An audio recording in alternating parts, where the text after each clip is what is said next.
Hello, I'm First Lieutenant Walker Fickling, and I'm the Deputy SARC here at Aviano Air Base. And I'm Kelly Fukumura, and I'm a full-time victim advocate at Aviano Air Base. Today we wanted to ensure that all you safety personnel know and understand the SAPR reporting options that are available. As many of you are aware, the Department of Defense and Air Force created 2 reporting options that can be utilized by a victim of sexual assault. Let's take a deeper look at what restricted and unrestricted reporting is and what are the key differences between the two. When a uniformed member, DoD civilian, or dependent over the age of 18 chooses an unrestricted report, they can receive counseling, medical care, advocacy services, and legal advice. Law enforcement is notified and an investigation may be initiated. The victim's commander is made aware of the unrestricted report to ensure the victim is supported by their squadron throughout the process. A restricted report is a confidential report that can be only made to a SARC, a SAPR victim's advocate, or a volunteer victim advocate. A restricted report gives the member the same care and some of the same services as an unrestricted report without triggering an investigation or notification to the chain of command. Chaplains and special victims councils do have privileged communication, but may not take a restricted report. There are exceptions to the confidentiality of a restricted report. 1, only when the victim provides written consent.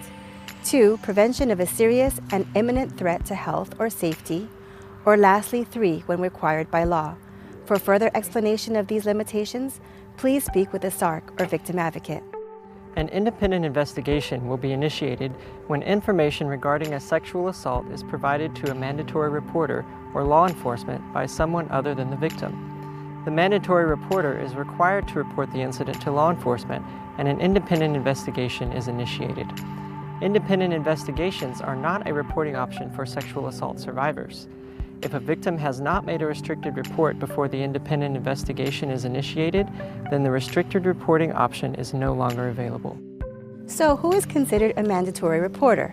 Mandatory reporters include the chain of command of the victim or subject, to include commanders, first sergeants, and supervisors, any military member or civilian employee not authorized to receive confidential communication or not exempt by law, regulation, or policy who receives a report of sexual assault will report the matter to the SARC, commander, or law enforcement officials.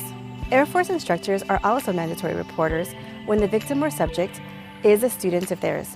Finally, law enforcement officials, to include OSI and security forces, are considered mandatory reporters.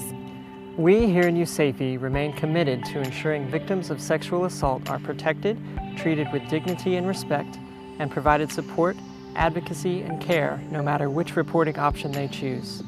We understand that unrestricted and restricted reporting options can be sometimes confusing. Your local SAPR office is always available 24/7 to answer any questions you have. We are here for you.